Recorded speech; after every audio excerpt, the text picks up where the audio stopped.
What's up, everybody, and welcome to One Man's Opinion. Today, we are getting into some controversial territory talking about the top 10 sitcoms of all time. Before we get started, the first thing I want to say is for those of you who have been paying attention to my videos, somebody already mentioned in one of the comments that I always have a superhero t-shirt on. And today, if you can't tell it, I'm actually wearing a Super Mario t-shirt. And if you are doubting that Mario's a superhero, Mario saves the day, he saves the princess, he fights evil, he's a hero in my book, and super is right there in his name, Super Mario, so don't at me with your Super Mario is not a superhero nonsense, because Super Mario is definitely a superhero. That's not what we're talking about today. Today we're talking about the top 10 sitcoms of all time, and guys, before we get into this one, let me just say, I started with a list of 40 sitcoms and still had several in my head that I didn't even bother writing down. I was able to narrow that list down to about 20, but even the top 15 to 18 were almost impossible to narrow down. I finally grabbed 10, but what you need to understand is this is my personal top 10. A lot of things got left off the list that you would consider classics, that you would consider the best. A lot of y'all are going to be very disappointed with this list, I promise. There are going to be some glaring snubs off this list, guys, and it comes down to simple things. Number one, which ones make me laugh the hardest, make me laugh the most? That's what we're looking for here. Number two, if I haven't seen enough of it, then I can't really have it on my personal list. I understand that there's some really great sitcoms, especially some older sitcoms, that are really good, but they couldn't all make the list. And frankly, I haven't really seen enough of all of them for them to make my personal top 10 list. So a lot of these are going to be within the last 20 years. Not all of them. There are a few older ones on there. Hang on. Don't give up on the list because some of those you've got in the back of your mind may be toward the front of the list. We're going to start with number 10 and work our way down. Just hold on and try not to get too upset. Number 10. Number 10, we're starting off with one of my personal favorites, Home Improvement. Well, I guess they're all my personal favorites. This is my list. Let's see if I can, I'm going to try to, hang on. Here it comes. I don't know if I can do it, but I had to try. Maybe it made the list just because I love that noise. Maybe it made the list because Tim Allen is amazing. He's hilarious in everything he does. And Last Man Standing almost made the list, but I kicked it to the side because I liked Home Improvement just a little bit better.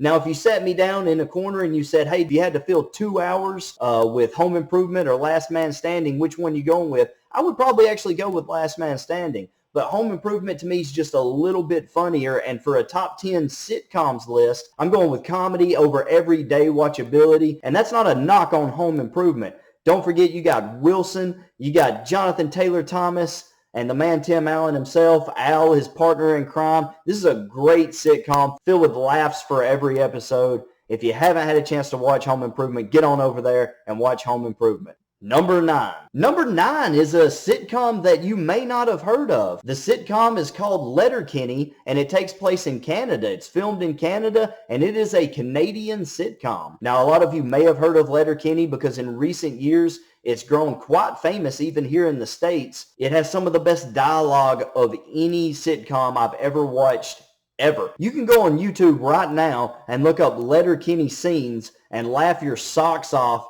at any number of them. The only reason Letterkenny doesn't make it higher on this list is because there are a few groups of characters in this show that are frankly just annoying. I don't really care for them. The main three and a few others are a lot of fun. They're hilarious. Letterkenny is a very enjoyable watch. And it's also interesting to see how Small Life in Canada isn't all that different from Small Life here in the United States. If you haven't seen Letterkenny, give it a chance. I'm not going to lie. If you're like me, there will be parts of the show that you love and then probably parts of the show that you hate, which gives it kind of a mixed review. But the parts that are good are so good that it made it good enough to make number 9 on this list. Number 8. Number 8 is How I Met Your Mother. How I Met Your Mother is a great TV show. It's filled with multiple laughs per episode. There's a lot of heart to How I Met Your Mother. There are a few plot hole issues if you watch it all beginning to end. Some things that don't quite make sense or add up. But if you ignore that part and enjoy the ride. It's one of the most enjoyable sitcoms I've ever sat down to watch. It's got an all-star cast: Kobe Smulders, who we know from the Avengers films, Neil Patrick Harris, Allison Hannigan, Jason Segel, a lot of big names, a lot of really funny people, and it's really one of the best shows ever put together that's just consistent with a group of friends just kind of hanging out and making their way through life. It's an awesome watch, it's a lot of fun, and of course, it's hilarious. Give it a shot. Number 8 may have done a great job showing a group of friends living through their lives, but there is no better group of friends than from our number 7,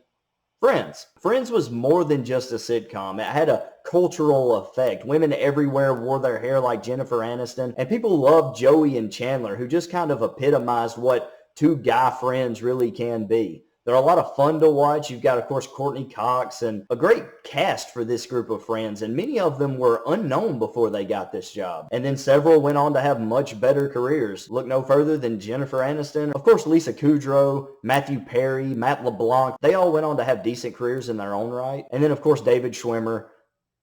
He did a little bit. Also a revolving door of guest stars, including Paul Rudd, Bruce Willis, Julia Roberts, Brad Pitt, Charlie Sheen, and the list goes on and on and on. Friends was truly a landmark in sitcoms and broke all kind of television records. It made us all laugh. So Friends sticks solid on my number 7. At number 6, standing strong, is The Office, the American version. Now listen, if you're a fan of the British version, that's fine, but don't bring that crap in here, okay? We're talking about the American version because this is America. I do enjoy the British version, it's okay, but really Steve Carell makes it for me. I like Ricky Gervais, he's great. He's a brilliant mind in comedy, but I love Steve Carell, and of course it's got a breakout role for John Krasinski. The Office starts off kind of slow in the first season. It's not necessarily the funniest thing, and it takes a little bit of a different sense of humor to really enjoy The Office, but I'm the guy with a different sense of humor, so I'm good with it. And really, as it gets its wheels turning and gets going in the second season, it really picks up steam.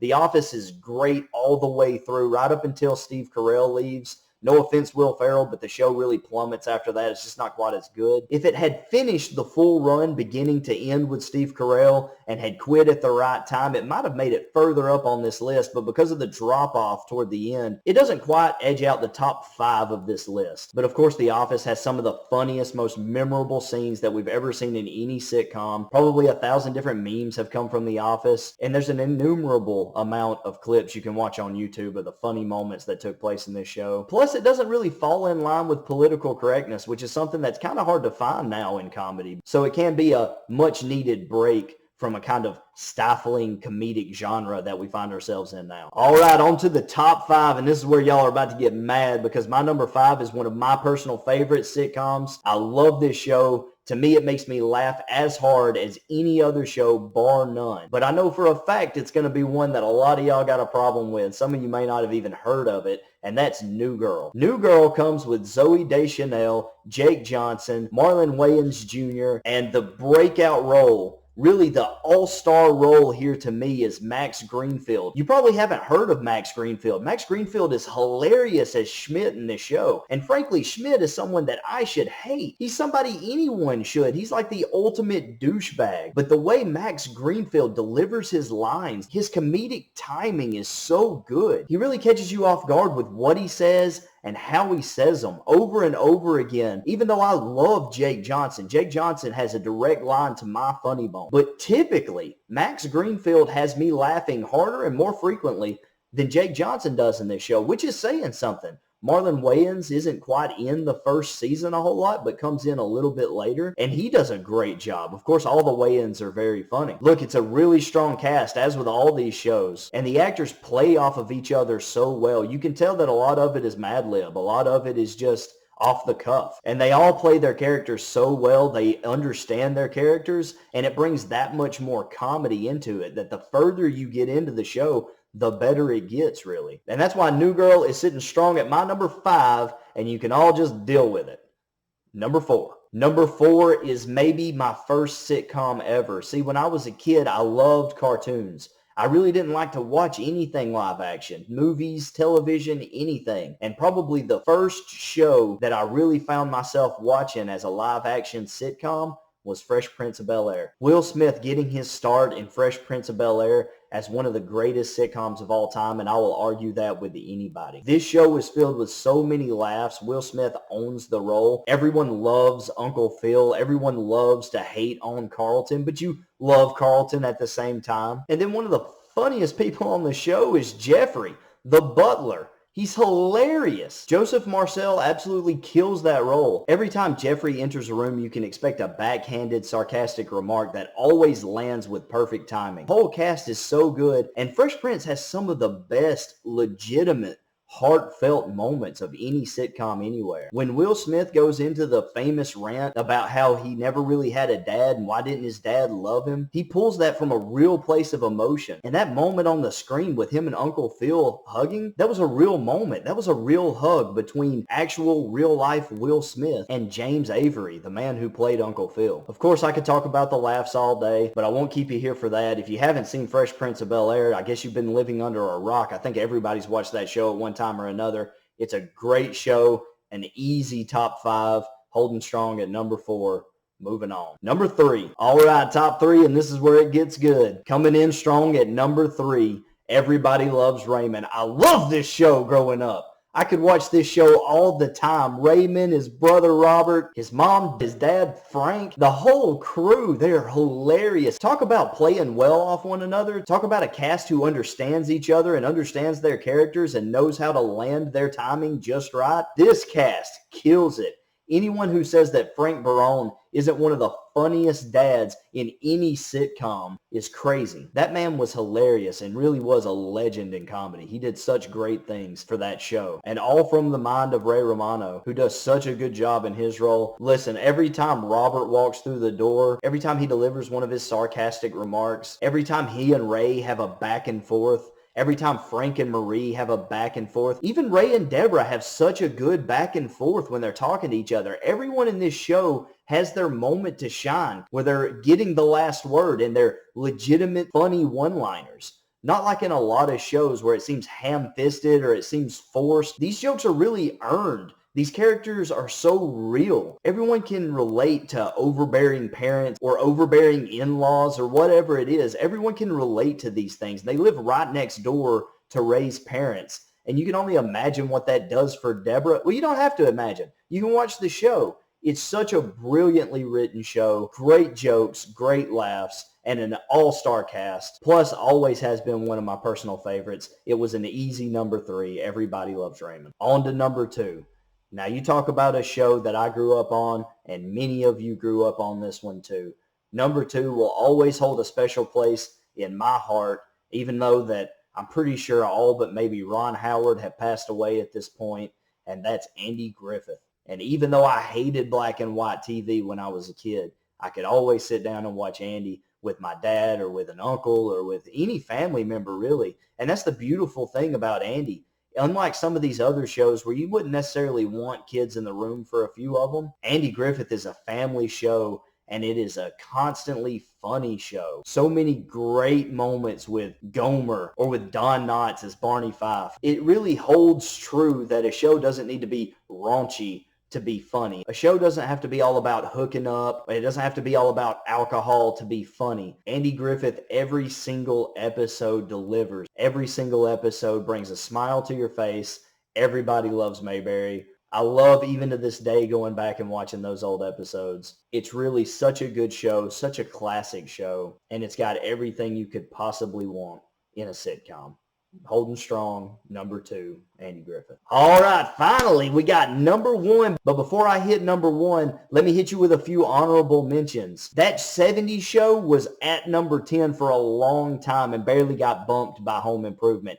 Cheers was right there. Cheers was so close. And I know that that's one that a lot of you wanted on this list. I know Cheers was right there for a lot of you. It just didn't quite make it for me personally, even though I do love the show. You also had Gilligan's Island, I Love Lucy, George Lopez, King of Queens, Big Bang Theory. All of these were kind of close. Big Bang Theory probably might have made top 15. I think it's okay. It's not the best thing ever. There are a lot of really good classic sitcoms, guys. I just couldn't fit them all on the list, and I know you're screaming several more. If it makes you feel any better, I'm planning on doing a second video, a follow-up video to this, explaining why certain shows were left off. And I promise I'll more than likely cover one that you're thinking of now. Number one, and what else could it be? The greatest sitcom of all time. I'll argue it with anybody.